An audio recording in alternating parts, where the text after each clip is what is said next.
इस चित्र में एक अंधा व्यक्ति गेहूं पीस रहा है और कुत्ता आटा खा रहा है। इसका अर्थ है कि यदि किसी दूरदृष्टिहीन व्यक्ति को राज्य का भार सौंपा जाए तो राज्य के शत्रु बड़ी ही सरलता से उसके प्रजा का शोषण कर अनुचित लाभ ले सकते हैं। उत्तम पुत्र सुधाकर, तुमने बिल्कुल सही उत्तर दिया है। अब दूसरे चित्र के बारे में बताओ। इस चित्र में क्या अर्थ छुपा है?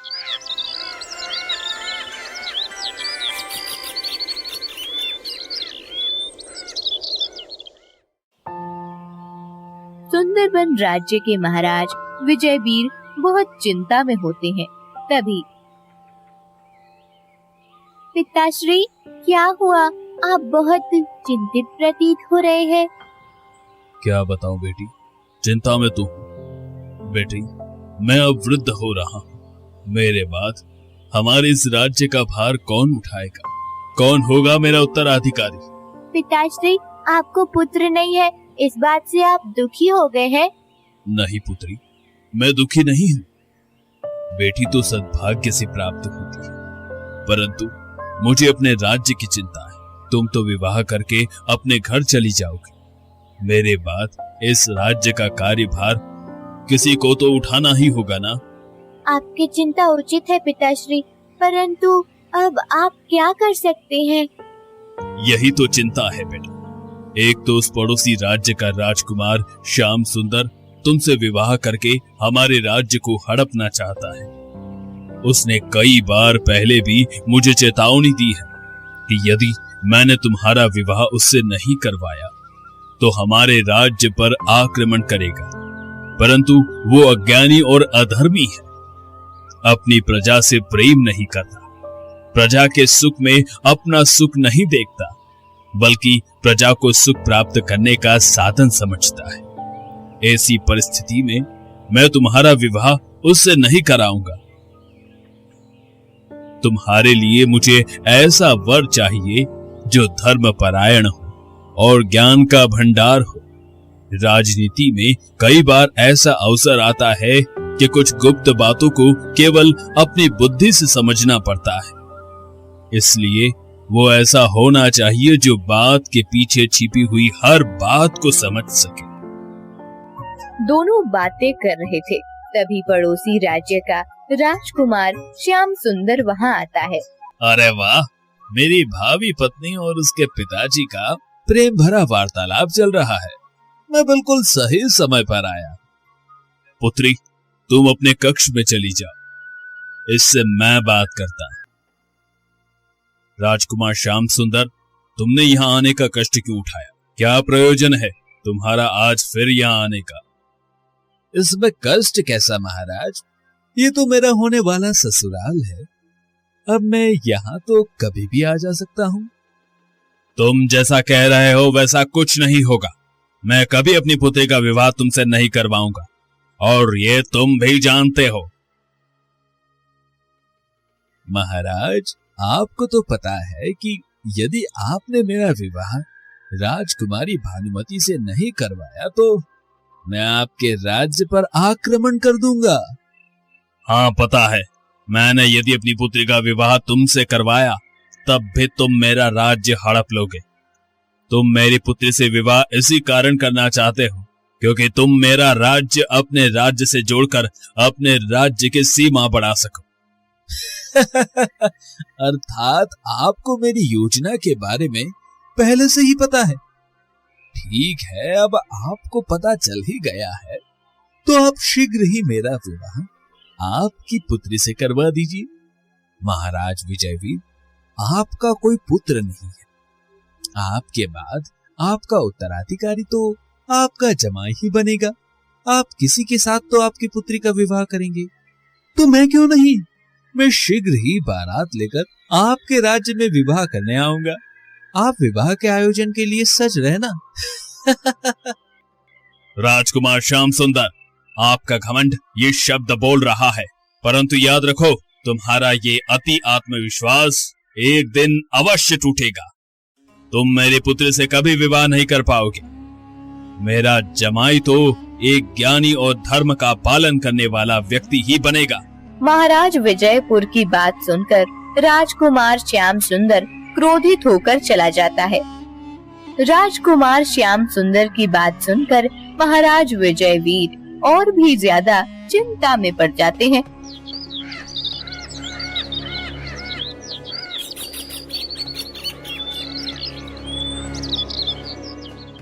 वो चिंता से एक वन में चले जाते हैं।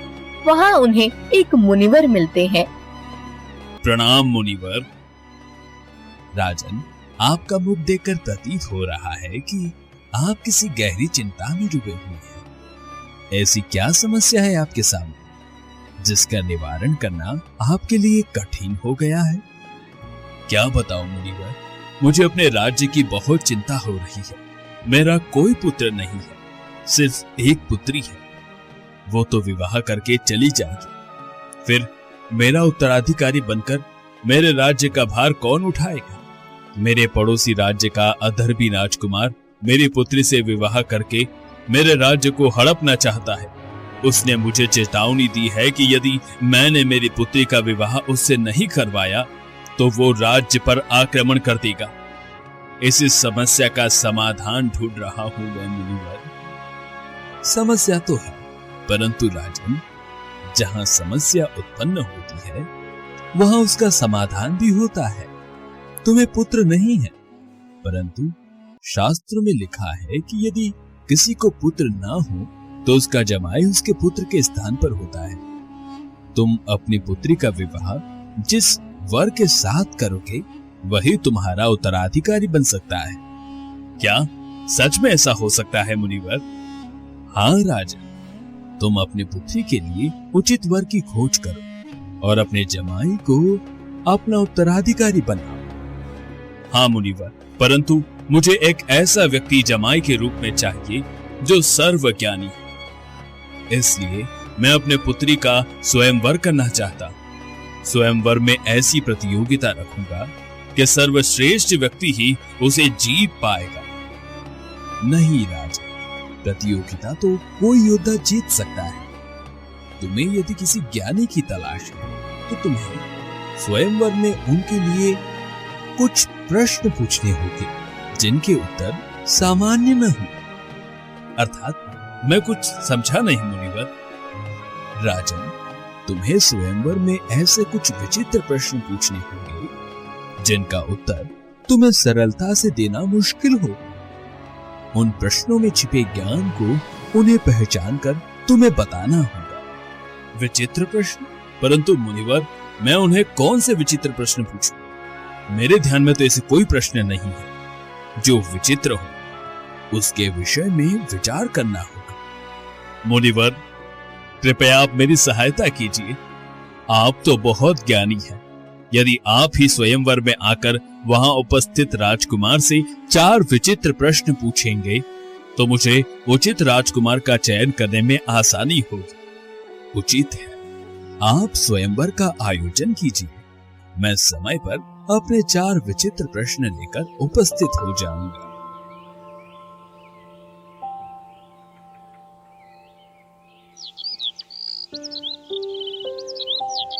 कुछ दिनों के बाद महाराज विजयवीर अपनी पुत्री के स्वयंवर का आयोजन करते हैं। स्वयंवर का आयोजन किया है महाराज विजयवीर ने। कोई बात नहीं, इस पूरे स्वयंवर में मेरे जितना समर्थ और कोई योद्धा नहीं है, इसलिए मैं स्वयंवर अवश्य ही जीतूंगा और राजकुमारी भानुमति से विवाह करके सुंदरबन को अपने राज्य का हिस्सा बना लूंगा।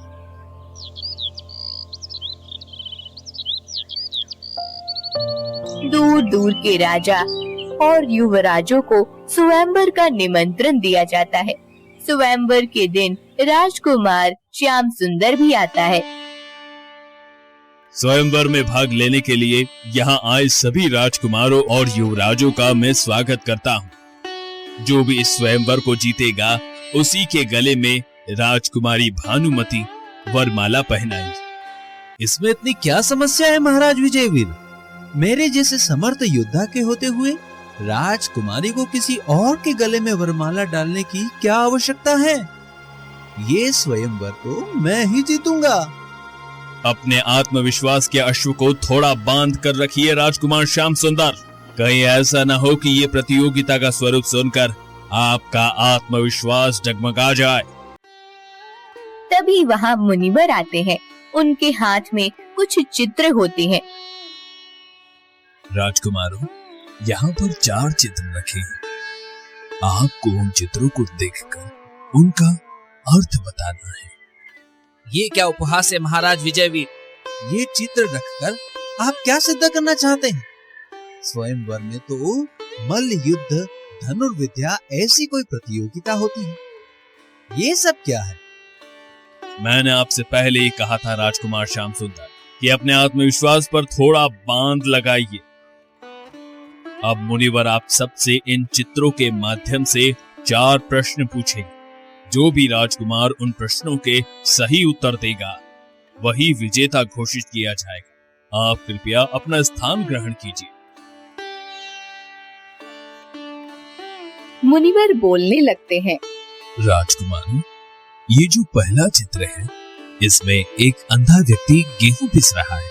जो आटा बाहर आ रहा है वो एक कुत्ता खा रहा है। इसका अर्थ क्या है? दूसरे चित्र में 4 व्यक्ति एक दूसरे के घर में अपने घर का कूड़ा फेंक रहे हैं। इसका अर्थ क्या है? तीसरे चित्र में 2 रेखाएं नजर आ रही हैं। एक नीचे से ऊपर जाकर फिर नीचे आ रही है और उसके विरुद्ध दूसरी ऊपर से नीचे जाकर फिर नीचे जा रही है, जिस पर 2 मनुष्य बैठे। आप सभी को इसका अर्थ क्या है वो बताना है। और सबसे अंत में गुड़ की डली रखी हुई है, जिस पर कई सारी मक्खियां मंडरा रही हैं। इसका अर्थ क्या है वो आपको बताना है। एक एक करके राजकुमार यहाँ चित्र के नजदीक आकर चित्र का परीक्षण करके इन प्रश्नों के उत्तर दे सकते हैं।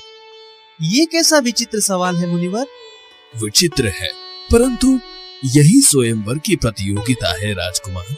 यदि आप में इन प्रश्नों के उत्तर देने की बुद्धि हो तो आप इनके उत्तर दीजिए।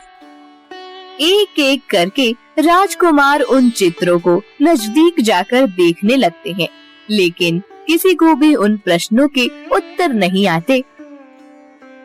श्याम सुंदर पहले चित्र के पास जाकर, ये कैसा चित्र है महाराज? एक अंधे को यदि आटा पीसने को कहा जाए तो कुत्ता तो आकर उसे खाएगा ही। इसमें क्या अजीब है? ये दूसरा चित्र, इसमें सब लोग एक दूसरे के घर में कूड़ा फेंक रहे हैं। इसका अर्थ हो सकता है यही कि अपना घर स्वच्छ रखने के लिए दूसरों का घर हमें खराब नहीं करना चाहिए।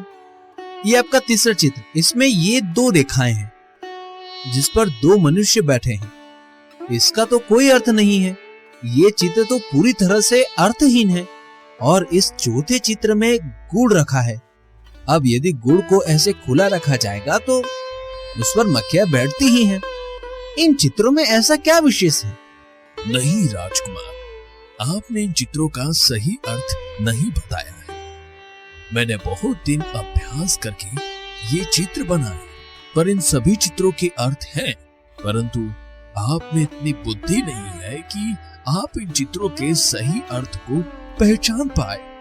मुनिवर, आप मेरा अपमान कर रहे हैं। नहीं राजकुमार, मैं केवल आपको दर्पण दिखा सकता हूँ। राजकुमार श्याम सुंदर, आप मुनिवर से इस किस भाषा का प्रयोग करके बात कर रहे हैं? आप विजेता नहीं बन पाए, इसमें क्रोधित होने की आवश्यकता नहीं है। श्याम सुंदर गुस्से से वहाँ से चला जाता है। बहुत देर हो जाती है, परंतु कोई भी राजकुमार मुनिवर द्वारा पूछे गए विचित्र सवालों के जवाब नहीं दे पाता। राजकुमारी भानुमति और महाराज विजयवीर को अब बहुत चिंता होने लगती है। पिताश्री, अब तक कोई भी राजकुमार प्रश्नों के उत्तर नहीं दे पाया। यदि आप कोई भी स्वयंवर में विजय नहीं हो पाया तो मेरा स्वयंवर अपूर्ण रह जाएगा और फिर आगे कोई भी मुझसे विवाह नहीं करेगा। मुझे दुर्भाग्यवश उस कपटी श्याम सुंदर से विवाह करना पड़ेगा। नहीं पुत्री, ऐसा नहीं होगा। मैं कदापि ऐसा नहीं होने दूंगा। इस विशाल राज्य में कोई तो ऐसा होगा जो इन प्रश्नों के उत्तर दे सकेगा। मुनिवर, अब हम क्या करें? सभी राजकुमार पराजित हो गए। राजन, तुम्हारा होने वाला जमाई एक राजकुमार हो ये आवश्यक तो नहीं है। कोई सामान्य युवक भी तो बुद्धिमान हो सकता है।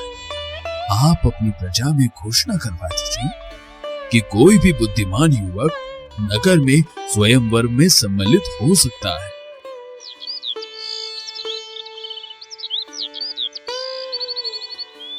मुनिवर की आज्ञा अनुसार महाराज विजयवीर राज्य में घोषणा करवाते हैं।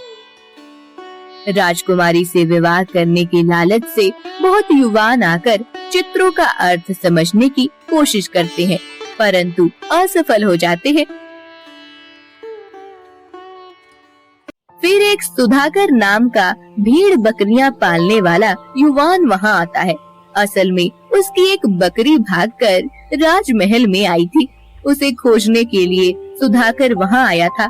ये देखकर विजयवीर उसे चित्र के सामने जाने को कहते हैं। युवान, आओ और इन चित्रों के अर्थ बताओ। सुधाकर पहले चित्र के पास जाता है। सुधाकर चित्रों को देखता है। महाराज, इस चित्र में एक अंधा व्यक्ति गेहूं पीस रहा है और कुत्ता आटा खा रहा है। इसका अर्थ है कि यदि किसी दूरदृष्टिहीन व्यक्ति को राज्य का भार सौंपा जाए तो राज्य के शत्रु बड़ी ही सरलता से उसके प्रजा का शोषण कर अनुचित लाभ ले सकते हैं। इसलिए सिंहासन पर सदा ही उस व्यक्ति को बिठाना चाहिए जो पूरी सजगता से राज्य चला सके। उत्तम पुत्र सुधाकर, तुमने बिल्कुल सही उत्तर दिया है। अब दूसरे चित्र के बारे में बताओ। इस चित्र में क्या अर्थ छुपा है? मुनिवर, इस चित्र में ये 4 लोग अपने घर का कूड़ा दूसरे के घर में फेंक रहे हैं। पहला दूसरे के, दूसरा तीसरे के, तीसरा चौथे के और फिर चौथा पहले के। इसका अर्थ है कि हम जो कर्म करते हैं वो हमारे पास जरूर वापस आते हैं। इसलिए हमें सदा ही अच्छे कर्म करने चाहिए। हमारे अच्छे कर्मों का फल हमें अच्छा मिलता है और बुरे कर्मों का बुरा। अद्भुत पुत्र, तुमने सही उत्तर दिया है। अब तीसरे चित्र का अर्थ बताओ। मुनिवर, इस चित्र में जो ऊपर की रेखा है जो नीचे से ऊपर जा रही है और फिर नीचे आ रही है, इसका अर्थ है हमें युवा काल में मेहनत करके आगे बढ़ना चाहिए। उसके बाद हम अपना बुढ़ापा आसानी से जी सकते हैं। और नीचे की रेखा नीचे से ऊपर जा रही, इसका अर्थ है कि यदि हमें युवा काल में मेहनत नहीं की तो हमारा बुढ़ापा काटने के लिए हमें बहुत श्रम करने पड़ते हैं, जो कि हमारे लिए इतना आसान नहीं होता, क्योंकि बढ़ती उम्र के कारण आप में उतनी शक्ति नहीं होती। पुत्र, तुमने इस सवाल का जवाब भी सही दिया है। एक ही चित्र बाकी है। मुझे विश्वास है कि उसका उत्तर भी तुम सही दोगे। मुनिवर, इस चित्र में जो गुड़ की डली है उसके आसपास काफी मक्खियां घूम रही हैं। इसका अर्थ है कि मनुष्य के पास जब तक धन हो, उसके पास प्रसिद्धि हो, तब तक उसके पास लोगों का आना जाना रहता है। जब उसके पास धन समाप्त हो जाता है तब सब उससे मुंह फेर लेते हैं और गुड़ समाप्त होने पर मक्खियां किसी दूसरे गुड़ की तलाश में चली जाती हैं। अर्थात मनुष्य का धन संचय यदि समाप्त हो जाए तो स्वार्थ से भरे लोग भी उससे दूर चले जाते हैं। अद्भुत पुत्र, तुमने बहुत कमाल की प्रतिभा है। राजन, इस युवक सुधाकर ने हमारे चारों विचित्र प्रश्नों के सही उत्तर दिए हैं। यही आपका उत्तराधिकारी बनने के लिए पूर्णतः योग्य है। आपको राजकुमारी का विवाह इसी से करवाना चाहिए।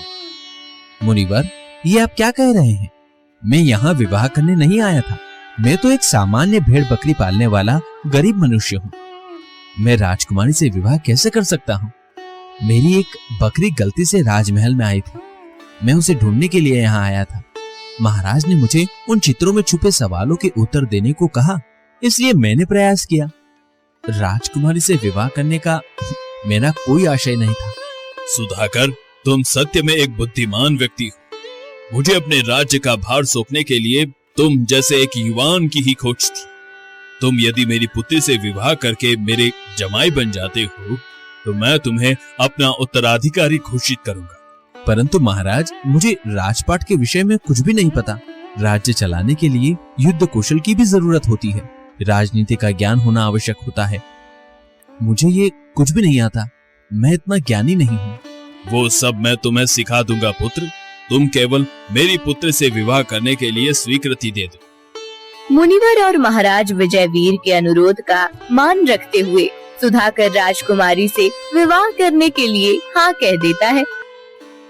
मुनिवर के आशीर्वाद से राजकुमारी भानुमति और सुधाकर का विवाह हो जाता है।